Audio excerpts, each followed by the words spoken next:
Hai teman-teman, setelah minggu lalu teman-teman sudah belajar mengenai STP atau Segmenting, Targeting, dan Positioning bersama Pak Mario, maka hari ini teman-teman akan belajar bersama saya, Kanza Nuriandasari, mengenai Segmentation Approach and Target Segments. Nah, teman-teman, di sini part pertama yang akan kita lakukan adalah mengenai analisa segmen profile. Nah, pada dasarnya teman-teman, segmentasi market ini dapat dilakukan menyesuaikan dengan kebutuhan dan perusahaan teman-teman. Jadi di sini bersifat bebas, teman-teman bisa memilih cara apapun untuk melakukan analisa ini, teman-teman. Nah, sebagai contohnya di sini ada family life stage segments. Nah, di sini teman-teman ada poin-poin yang dapat membantu teman-teman mendefinisikan segmen profile teman-teman. Nah, di sini ada 5 poin. Yang pertama yaitu ada leisure activity profile data, yaitu aktivitas dan data profile dari segmentasinya. Di sini ada yang singles, teman-teman, kemudian ada yang couples with no kids, kemudian contohnya juga ada yang families, dan lain-lain. Nah, yang berikutnya adalah frekuensi going out for fun, frekuensi keluarnya mereka untuk bersenang-senangnya ada berapa kali sih? Nah, di sini disebutkan nih teman-teman, ada 4 kali dalam 1 minggu, kemudian ada 2 kali dalam 1 minggu, atau 3 kali dalam 1 bulan. Nah, kemudian ada lagi poin yaitu destinasi favorit mereka. Nah, untuk yang singles, mereka tuh senangnya perginya ke bar, kemudian mereka senang nonton film, senang makan-makan. Untuk yang couple with no kids, mereka senang pergi makan, kemudian enjoy live music, kemudian nonton film. Nah, kalau untuk ini contohnya families with older kids, mereka lebih senang untuk pergi ke tempat-tempat yang berkaitan dengan sporting events. Nah, lalu ada juga nih common reasons to go out, alasan-alasan mereka untuk pergi. Contohnya yang singles ini mereka lebih sering pergi pada waktu happy hour, weekend, dating, untuk ketemu teman. Lalu untuk yang families, mereka pergi untuk acara birthday, anniversary, date night, dan lain-lain. Dan juga ada juga poin tentang average expenditure per outing, atau berapa banyak sih yang mereka keluarkan biayanya untuk melakukan aktivitas tersebut. Nah, di sini dijelaskan ada yang sekali jalan, yaitu yang singles, mereka akan keluar uang rata-rata sekitar $25. Kemudian yang couples misalnya, mereka keluar $43, yang families $57, dan lain-lain. Nah, di sini akan sangat membantu dan memudahkan teman-teman mendefinisikan nih segmentasi profil teman-teman dan terhadap produk atau layanan yang akan teman-teman tawarkan. Nah, kemudian nih teman-teman, yang harus teman-teman lakukan adalah mengevaluasi nih apa namanya pendekatan segmentasinya teman-teman itu seperti apa. Nah, di sini teman-teman tadi setelah melakukan profil segmenting profilnya, ada 3 hal nih teman-teman. Yang pertama adalah apakah segmen tersebut itu it's possible to measure, apakah segmen tersebut itu dapat diukur. Nah, dengan ini teman-teman itu dapat mengumpulkan data untuk mengetahui siapa segmentasinya dan bagaimana untuk menjangkaunya. Kemudian yang kedua adalah apakah segmentasi ini stabil. Nah, karena teman-teman segmentasi ini harusnya tetap stabil dan bertahan dalam jangka waktu yang lama ya, agar teman-teman dapat menjalankan rencana pemasaran yang sudah teman-teman rancang dengan mudah. Lalu yang ketiga adalah segmentasi ini dapat membantu teman-teman untuk menentukan bauran pemasaran dari teman-teman.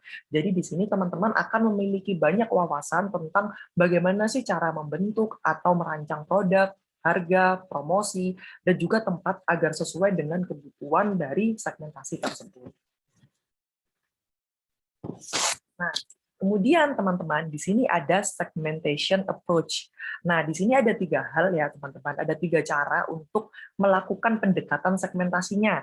Yang pertama adalah dengan the traditional survey-based approach. Nah, di sini dilakukan menggunakan survei tradisional, teman-teman. Contohnya dengan melakukan wawancara kualitatif atau membagikan angket. Kemudian di sini juga ada yang kedua, an alternative scenario involves segments which emerge almost by accident. Nah, di sini adalah ketika perusahaan teman-teman nih misalnya melakukan analisa mengenai perilaku konsumen, tetapi tanpa sengaja nih teman-teman, ternyata teman-teman juga melakukan analisa segmentasi market. Nah, jadi di sini teman-teman juga mendapatkan jawaban segmentasi market, padahal teman-teman awalnya melakukan analisa terkait perilaku konsumen. Jadi sekali mendayung dua pulau terlewati ya teman-teman. Nah, di sini bisa dibilang cukup efektif dan efisien ya teman-teman caranya.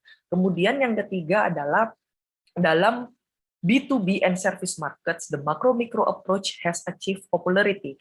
Nah, pada pendekatan makro-mikro ini dipicu pada pendapat tim atau manajerial terkait jenis klien, kemudian sikapnya, perilaku konsumennya, kemudian kebutuhan dan pengaruh apa sih yang berdampak pada pilihan produk yang ditawarkan. Dengan memilahnya ke dalam grup-grup berdasarkan klasifikasi tadi yang sudah saya sebutkan. Nah, lalu kita beralih nih ke bagaimana sih caranya kita menentukan target market, teman-teman. Nah, di sini ada 9 pertanyaan yang dapat memudahkan teman-teman untuk menentukan siapa sih target market yang sesuai dengan teman-teman. Nah, yang pertama itu siapa-siapa aja sih yang membeli produk teman-teman. Kemudian siapa yang tidak membeli produk teman-teman. Lalu apa sih kebutuhan atau fungsi yang dapat dilayani oleh produk atau dipenuhi oleh produk tersebut. Lalu apakah ada kebutuhan pasar yang tidak terpenuhi atau penawaran yang tidak terpenuhi pada produk saat ini.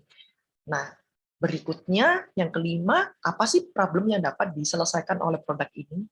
Nah, yang keenam, apa sih alasan pelanggan ini membeli untuk memenuhi kebutuhannya? Yang ketujuh, berapa harga yang bisa mereka bayar untuk produk yang teman-teman tawarkan? Lalu, yang kedelapan, kapan produk ini dibeli? Dan yang kesembilan, di mana produk ini dapat dibeli? Nah, yang terakhir nih teman-teman, tolong diingat ya teman-teman, supaya teman-teman itu untuk tetap keep things simple.